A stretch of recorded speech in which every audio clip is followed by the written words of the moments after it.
What's going on, everyone, and welcome back to another episode of Sports with Warbs. Today, I have my first baseball video. So, finally, opening weekend has arrived. Or this past weekend, the Blue Jays finally played their first series against the New York Yankees, kicking off a much anticipated 2021 season. The team's looking good. There was a big offseason, a lot of signings. Unfortunately, Springer was put on the 10-day IL at the start of the year for a grade 2 oblique strain, so he did not play the opening weekend, but there's still lots of positives to look at. So the Blue Jays did come out of the weekend with a 2-1 record. I'm just going to kind of go through some of the games, give you my thoughts, who's doing well, just little pieces of information. I watched all 3 games, so yeah, let's get right into it. So the first game, the Blue Jays win 3-2. So this is a huge game. Obviously, this is the two aces. It's opening day. It was, I believe, the first game of the season, I actually think, because it was a 2 o'clock game and no one else started till 4. Nonetheless, it was Hyun-Jin Ryu versus Garrett Cole. So obviously, Cole is the Yankees ace. He's their number one, clear cut. He's a stud. But Ryu finished third in Cy Young voting last year, and he's the Blue Jays stud. So Ryu, 5.1 innings pitched, 4 hits off him, 5 strikeouts with 2 earned runs. So not a bad day. He's actually looking really solid. He has pitches moving. The thing I think Blue Jays fans and everyone should know about Ryu is that he uses all 4 of his pitches pretty much even. It's like 22% each. So he's the type of pitcher and the type of ace who's going to try to cross you up, give you a fastball, confuse you, give you a slider, give you a curve, like give you a changeup. So that's kind of the style he pitches, opposed to Cole, who has a rocket of fastball, and then he kind of works in the other pitches to try to get batters out. So Cole had 5.1 inning pitch as well, so they tied there. 5 hits and 8 strikeouts. So his ball was moving. He was getting the guys to swing, but there also was people who were able to hit off him. He was not untouchable. So it was an interesting first ace matchup for the start of the year. I was happy with the way Ryu played, and I was happy with the way the guys were able to hit off Cole. It's pretty promising. So I'd say the star of this game was Hernandez. He had a home run and he had 3 hits. He's coming off a huge season last year, so people are kind of seeing if he's actually that type of player, if it was a one-off. So this was awesome to see him start the year like this.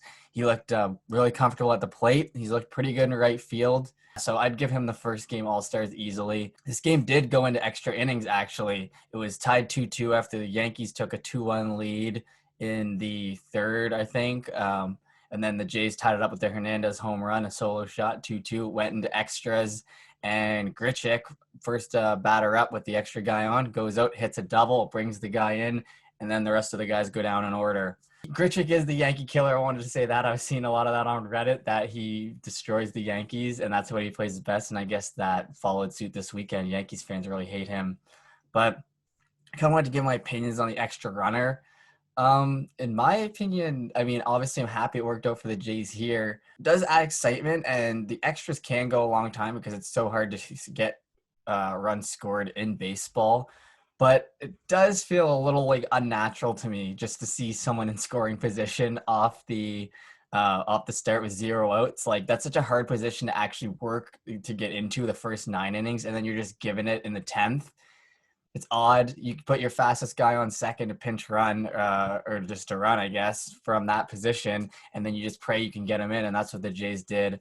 Yeah, I'm not exactly sure how much I like it. I liked it in this case, but I'm sure I'll be cursing it out at some point. Yeah, I guess it is the second year with it, but it was just the first game of the year. It's kind of interesting to see. So finishing out that game was Merriweather, who I'm going to get into after I talk about the third game, because that's he also finished out that game as well. So the second game was a 5-3 Yankees win. So we get to talk about a Blue Jays loss here. Ross Stripling versus Corey Kluber. Kluber pitched only 1 inning last year, which is pretty insane to think about. He only lasted that long in the season before he was injured, and now he's coming back as the number 2 for the Yankees.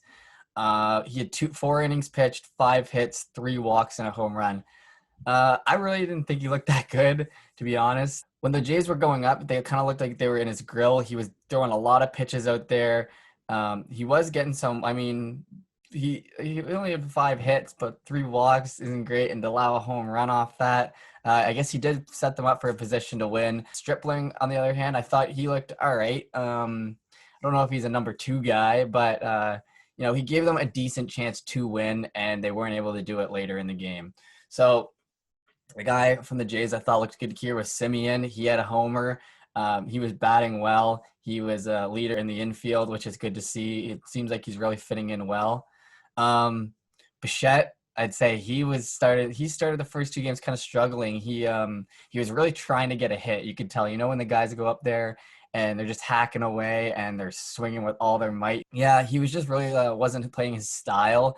And another guy who's playing brutal for the Jays after the first 2 games was Tellez. 0 for 8 over the first 2 games. He was hacking at absolutely everything. And it wasn't even like he was having quality at bats. Bo at least was giving a decent at bat, even if he was trying to force a hit for himself. What else is there to say? I mean, this is something that's kind of a whole different problem, but they've got Panic, who came in as a pinch hitter, and I just do not understand that choice from Montoyo. You might as well put Kirk in. He's definitely a better hitter. Panic is barely a hitter on his own, let alone a pinch hitter. Yeah, and I know Jansen's not good. That's who he was pinch hitting for, but that was a questionable decision by Montoyo, who just signed an extra year under his contract. So he's going to be here for a while, so I guess I better get used to it. So going into the third game, and the game that was played yesterday, a 3-1 Blue Jays win. This was a good-looking Blue Jays team, I'd say. TJ Zoik, he pitched the 4 scoreless innings to start. He had 3 hits, 1 walk, and they lit up Jermaine. He was coming off suspension from the MLB. I think a lot of people wanted to see him get lit up, and that's what happened. 3 runs in 4 innings with 2 home runs off him. He didn't look good, which is good for Jays fans because he's a guy they're going to be trying to rely on this year, which I don't know if that's a good plan, but who knows?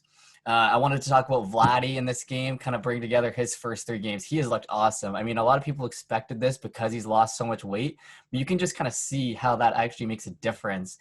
It's interesting because baseball is the only sport where fat people can really get by, but you don't really realize how much of a difference it makes on mobility. Even his swing, like where his hits were going, he was hitting them into the park, which is not what he wants with his power off the bat. He's looking much more mobile in the infield. I just got to say that too. These first few games, there's been some sketchy throws as these guys get used to their positions, like Biggio at third. Bichette, he's not always been the greatest defensive shortstop. And some of these throws coming into him are hard. He's picked some off the ground.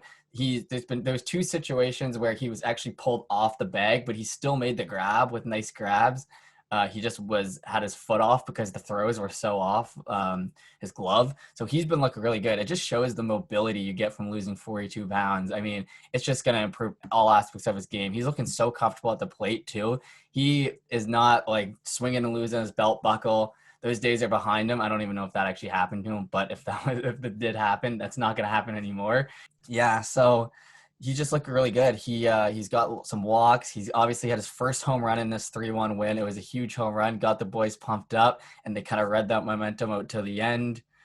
They had all 3 of their runs in the second inning, so that kind of shows you what happened there. Storyline coming out of the first 2 games was Merriweather and Romano. So that's 2 guys actually. But Romano's the guy who was in the 8th inning. He's from Canada. He was looking really good. He had a good year last year, so people were kind of expecting that. But Merriweather is the guy who really surprised. So basically, he's the guy they traded Donaldson for. I'll give you a little background. They traded Donaldson for a player to be named when he started getting injured and the front office problems started happening. And when that trade happens, you're thinking, well, this is shit because they didn't get anything for their MVP player. But then fast forward a couple of years, people thought he was an actual myth because he was injured so much and no one ever actually saw him pitch. And with how weird the past couple of years have been, it's not exactly easy accessible to see these guys pitch and get and see what their stuff they have. But he's come in and he's looking huge. Yates went out. The closer position is open and he looks like he wants to grab it. He's faced 6 batters with 5 strikeouts. The guy's throwing 100 on one pitch and then dropping it down to an 89 changeup on the next. So his fastball and his changeup have an 11 mile per hour difference. So when that's coming in, that is confusing guys like crazy. 2 outings, 5 strikeouts. He's looking like he's trying to take that closer's role. He has all the stuff. He's able to throw his slider. That was his pitch before he even had this 100-mile-per-hour fastball. So it is looking very scary at the back end of that Blue Jays bullpen, which is good because the hitting's also looking scary. If the starting pitching can at least just stay alive and stay afloat, I think the boys are in for a good season. I love baseball. I'm excited to make videos about this. I appreciate you guys for watching. See you soon.